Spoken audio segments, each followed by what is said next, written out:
The following edition of Connecticut Valley Views is made possible by Windsor Federal Savings, with offices in Windsor, Granby, and Bloomfield. Neighbors helping neighbors since 1936.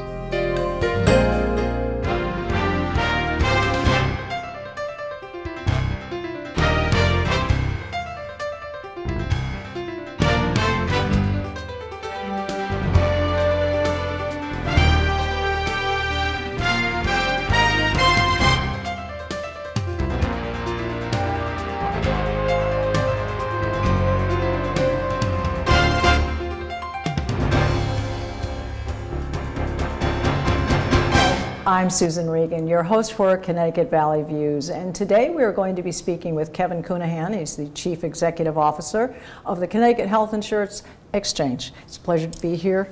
Thank you for having us. Thanks for having Connecticut Valley Views.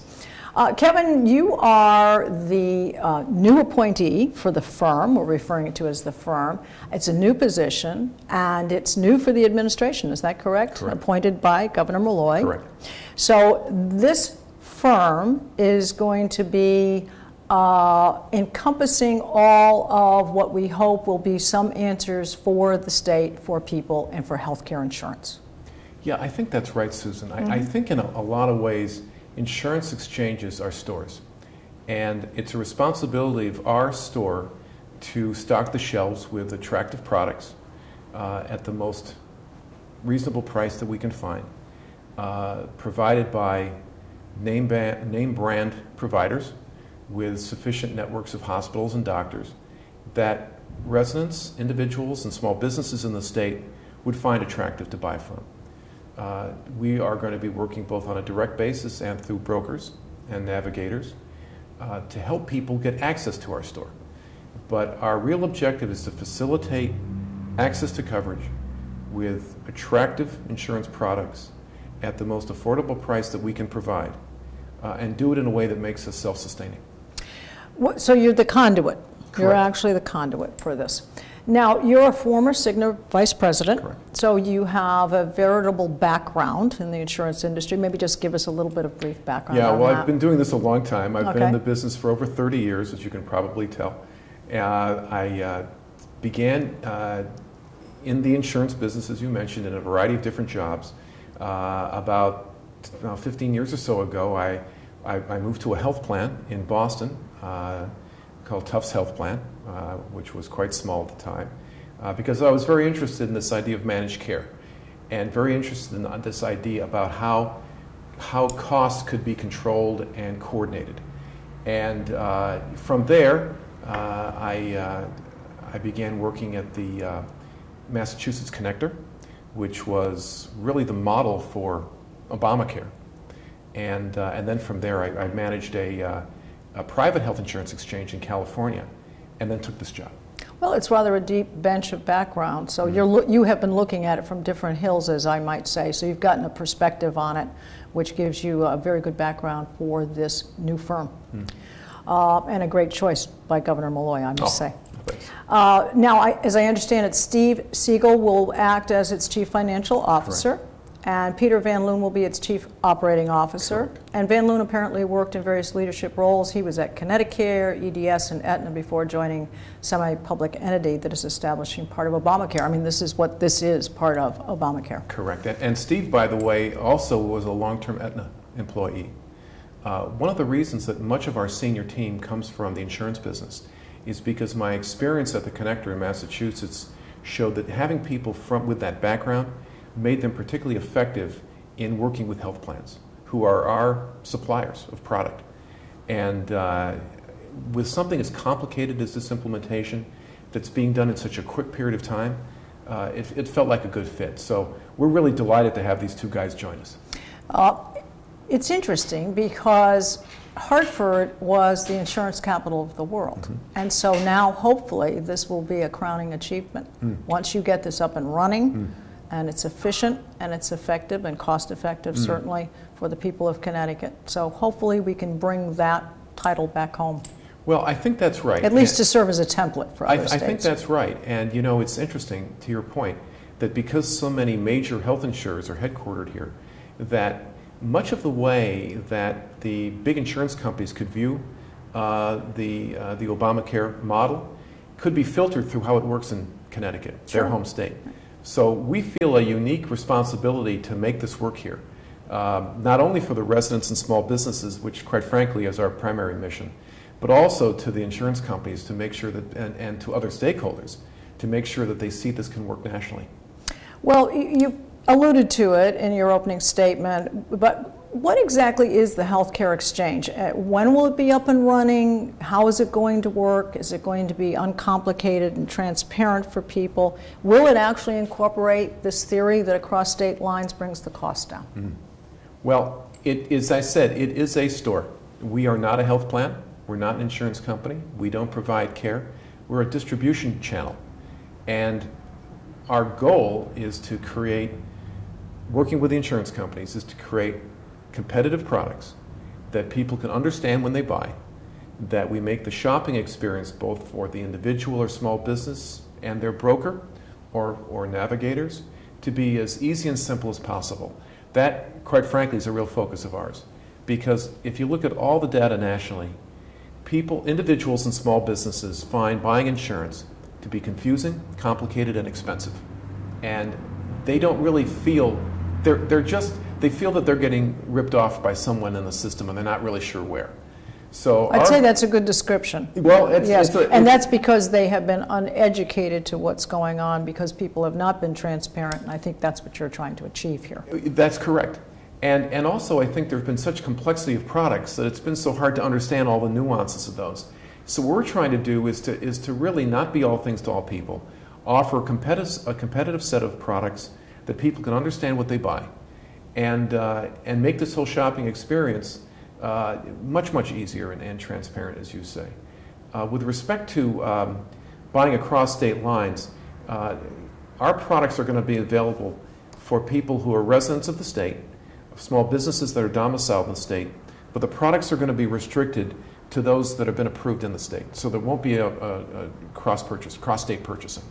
But in effect, you would call on someone from outside, but as long as it is approved by the state. Correct. So it could be a product from Texas, and it's been approved by the state. That's correct. All right. That's all right. correct. So you have kind of opened up those channels. That's correct. Which hopefully will make it more competitive. That is exactly right. And it's interesting you raised that point because actually I visited with almost all the major health plans in the state. I have one more to meet with their senior teams.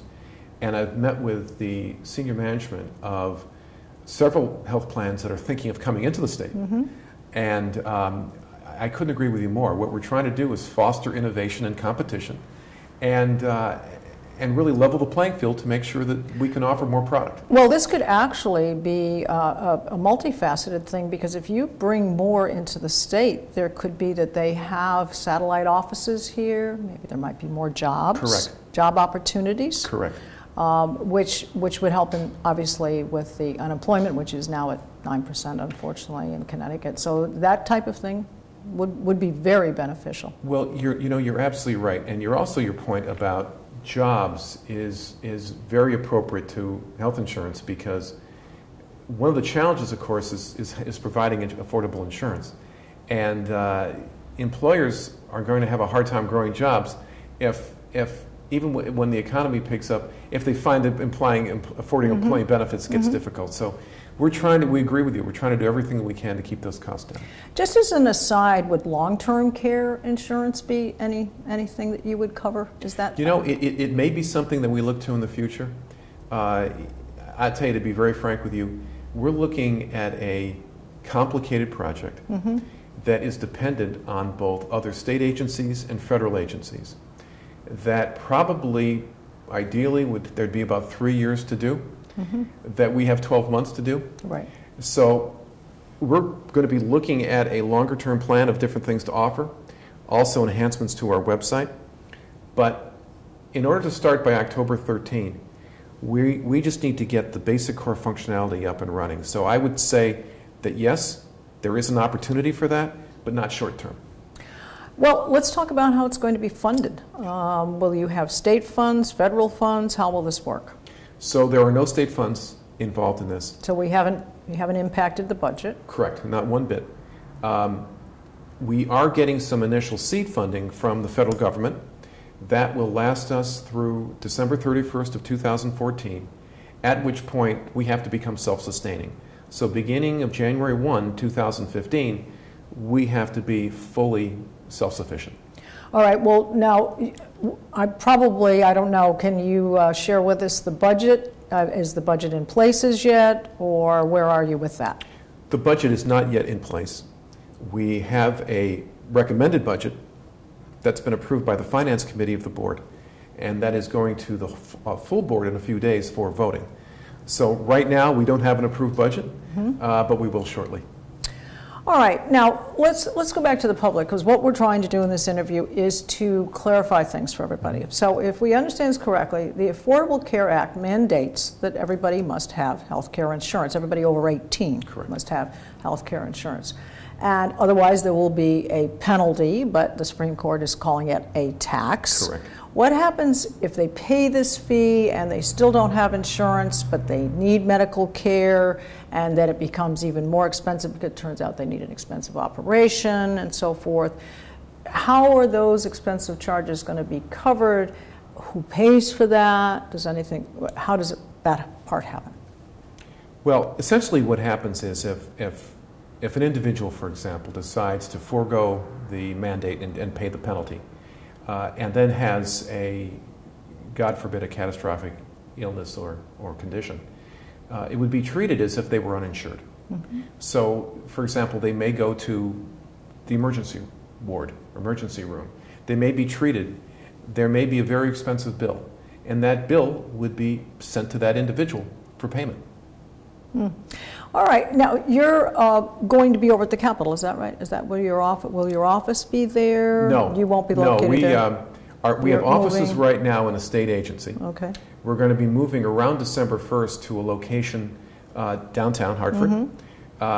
And we're in the process of negotiating with a couple of buildings right now to find out where that is. Okay. Now, how will you operate with other agencies in the area, the other health advocate agencies? How does that interface happen? Is there going to be an explanation to people? Because I think people need to be educated. Do they go there? Do they come to you? How does that work? How do you interface? That's a critical question. A precept to Obamacare is a concept known as no wrong door. And the idea is that someone could come into a state exchange website, and by entering in some basic information such as income, family size, zip code, things of that sort, that they would be able to press a button and be determined eligible potentially for multiple programs. So for example, they could be determined to be eligible for Medicaid, which is being expanded now to 133% of the federal poverty level from 100%. They might be eligible for subsidized care through tax credits. They could be eligible for unsubsidized care. They could be able to be eligible for a small business program. But the logic is that there would be one place to go, the exchange, where an individual or small business could enter in this information and determine that eligibility. Sounds simple, very complicated. So we are highly dependent on several state agencies. One is the Department of Social Services, DSS. We're really joined at the hip with them. The Department of Revenue, OHA, as you mentioned, Healthcare Advocate, several state federal agencies, such as Social Security, Homeland Security, the IRS. Incarceration status has to be determined. Sure. So the Department of Corrections has to be connected. So there are multiple interfaces that the data has to be connected to in order to make this work. And quite frankly, that's the core complexity. And as you said, this is going to take a while. I mean, normally you would get a number of years to set this up, but you're trying to get this going quickly. Right. So there are going to be sort of lessons learned as you go along, and there'll be corrections to be made along the way, which leads me to asking the question about Romneycare. In Massachusetts, Romneycare, I guess, has been working. You hear diverse comments on it. We have heard Governor Romney say that he foresaw this being good for the entire United States. He seems to have amended that position now that he's had experience with it. In all fairness, he's had experience, and what doesn't work for Texas still works for Massachusetts, may work for Vermont. So with that in mind, what do you, I mean, do you think Romneycare is working in Massachusetts? Are they running out of federal funds? What's your thought on that? Well, my thought's the following. If you look at basic facts, they're the following. One is that the uninsured level before Romneycare was at 10.4%. Now it's 1.9%. Number two is the wait time to see a physician has gone up from 38 days to 44 days. Number three is the premium costs for the subsidized coverage for state residents in Massachusetts has decreased by 10% in the past 2 years. So, and public support for Romneycare is at 76%. So I think when you look at some basic metrics, I think you would say that it's been successful. So on face value, it has been successful. Yeah, I would argue that it's even beyond face value. I think in substantive value, it met its goal. I was working in there from the beginning, and one of the challenges was that the number of uninsured was actually, turned out to be double what we were told it was originally. We had a very, very short time frame to bring this up to like we have in Connecticut. But I think it's worked well there. What we're doing is far more complicated here. But we've got a good team, and I'm very confident we're going to make it work. Do you see any other states that are being established with their health care program like this? Are there other sister states, let's call them? Yeah, there are sister states, and there are states nationally, though a lot of them are on the coasts. There are probably about 15 states that are establishing the same kind of exchange that we're doing in Connecticut. Regionally, there are 4 states in New England that are doing this. Have they already been up and running for a while? No, they're still, of course, Massachusetts has been up and running, but Massachusetts has to modify its program. Sure, because it's not quite the same thing. It's not the same at all. So in addition to Massachusetts, in New England, it includes Rhode Island, Vermont, and of course us, Connecticut. Also Colorado, California, Oregon, Washington. So there's a variety of states that are implementing what we're doing. There are 3 kinds of exchanges. One is a state-based exchange, the second is a federal partnership exchange model, and the third is a federal default model. 15 states are doing what we're doing. There's about 10 or 12 that may end up in the partnership, and the balance will probably default to the federal program. Now, do you see that the states that are currently setting up doing the same thing, that also should incur more competition for buying products? Because if other states are doing the same thing, all of these insurance companies, coverage companies, let's call them, are all going to be vying for all these new customers. That's correct. So this does have, if you look at it in the broader picture, if more states were to establish this same kind of template, then that should bring costs down, should it not?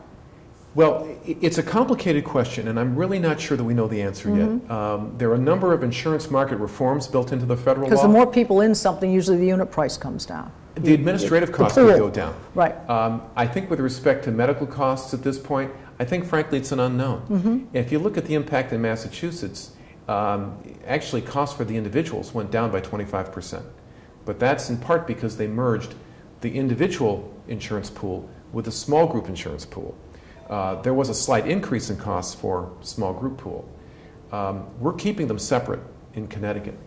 But I think we have to see still what the impact on costs are going to be. I think there's a broad expectation that this is going to reduce costs. And frankly, I don't think that's the case. Well, I'm going to do a little bit of a pushback here because I think we need to ask the questions that could be on people's minds. With the increased technology, and there's new medical technology all the time, and I think, frankly, a lot of doctors need to keep up with it, and that takes a part of their time. And some of them are not going to keep all the Medicare patients they have, and some of them are reducing down, not taking Medicaid patients any longer, and they do have to keep up with it. Will the technology, do you think, as it becomes, I won't say more cumbersome, it becomes better, but it becomes more costly as that, that's obviously going to have an impact too. You bet. Yeah. It always has. So you're really a moving target. I mean, when it comes to trying to keep this all streamlined and simple and cost efficient. Absolutely. I mean, you know, as complicated as our project is, solving the issue of healthcare costs is a far, far greater challenge. It's very mercurial. Completely mercurial. It's political. It's based on a lot of issues which the society is grappling with an aging population. Right. It's trying to find that balance between access and cost. And that's a needle we have to thread in the state, and that all states have to thread. It's a national issue. We've got costs that, if you look at it on a global basis, are roughly twice what the average of the G20 countries are, but our mortality rate is at the bottom. So we've got a lot of issues we've got to grapple with. Will the Connecticut Exchange solve those problems? No, but it's going to help make the access to coverage simpler, easier, more transparent, and we think that's a start.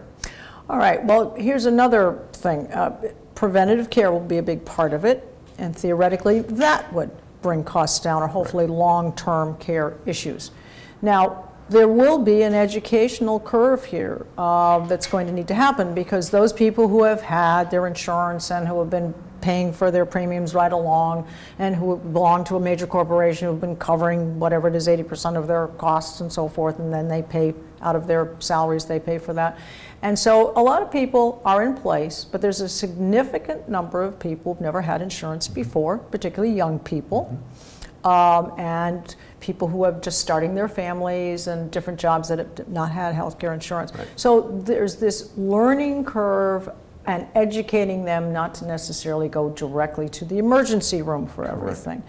So will I see a lot of springing up of these medic walk-in places. Will they be an answer to some of these issues? Well, your question about education and the need to correct some long-standing behaviors is absolutely correct. There's not a simple answer to it. We believe that in concert with the health plans and with community health organizations, that we can come up with some common outreach strategies to help address the issue. But it's a complicated issue. It's not simple to correct, but your point is absolutely right on. It's a real issue and it has to be corrected. You know, I think this issue of cost is a highly, highly complicated one. And I think that we as a state are going to have to be looking at alternative modes of treatment that may use physician assistants, that may use RNs differently, to expand the pool of access to care to help deal with this new influx of insured. I think you're right. But that is not our role. We're trying to get this thing up and running. Yours is the product on the shelf. Correct. Yours is to label it correctly. Right. So when people pick their size to fit their need for their family or their particular individual situation or business is what you're trying to do. That's well said. In our ideal world, we would have robust decision support tools. So an individual or small business or broker could go in and really help understand the right plan for them. And that's our goal to do. I don't believe, given the complexity of what we're trying to do in 12 months, that we're going to be able to offer that right off the bat. But longer term, that's where we want to be.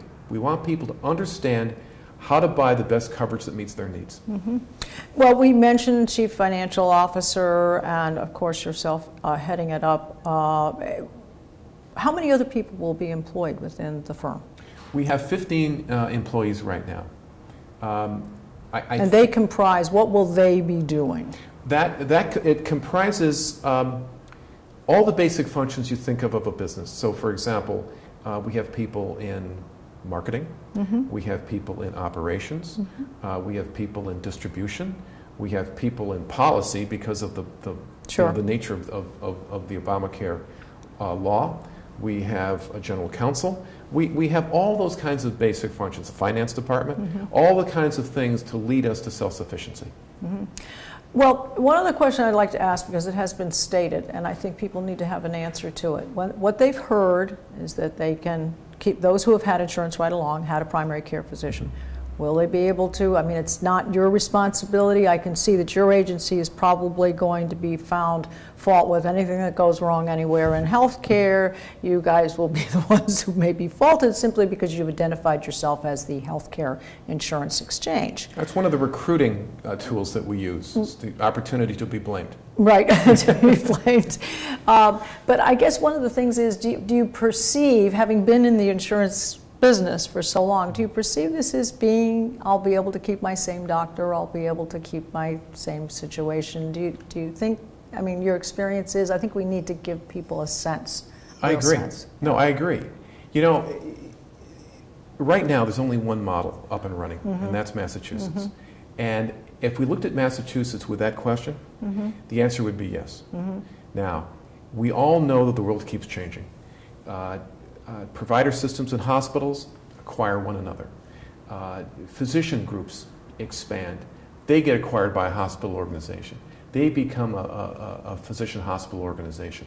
There's a variety of movement that changes all the time in this world. That can be, and those changes will happen irrespective of Obamacare and irrespective of the exchange. But on the basis, to answer your question generally, on the basis of what occurred in Massachusetts, the answer is yes. And I think every state is different because the population is different. That's right. Actually, the profile of the state. That's right. The statistics, really what it's made up of, how many men, how many women, how many families. You've got people who are employed, part-time employed, full-time employed, major organizations. So there are a lot of variables involved. Very much. And what may work in one area may not work in another. And Correct. I think that's why it need to take a basic template and then you need to massage it beyond that in order to find out what works. That's right. A key goal that we have, though, is actually to focus for this first year on doing the basics. We're going to be judged in October of 2013. Out of the gate. Out of the gate. Right. Does that website work? Do I get quotes? Can I enroll? Nothing else that we do is going to matter. Stay focused on that mission. We do. Well, the second year, we can do something a little bit more expansive. The third year, beyond that. But we need to, we're going to be measured on some basic. You got to build the house on the brick, on the firm ground. You bet. And not sand. You bet. Well, I do want to give the website. It's a current website, and you said it may change down the line, Correct. but that would be re-advised otherwise. But Right. the current website, please correct me if it's wrong. It's ct.gov/HIX. Is That's that correct? correct. That's exactly right. All right, so folks can go to that website and get the information you have currently, and things will progress as you go from there. You've been very enlightening and very candid. I do appreciate that, Kevin. Thank you so much. It's a All pleasure. right, thank you. And for our viewers, you can see all of our programs on our website at www.ctvalleyviews.com. This is Susan Regan. Thank you for joining me and bringing proof to the people.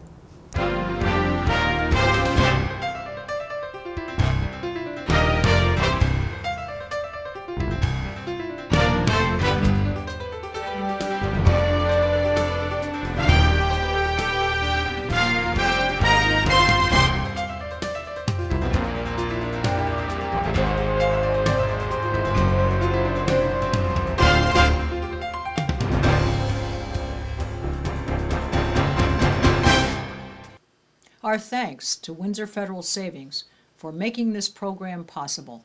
Neighbors helping neighbors since 1936.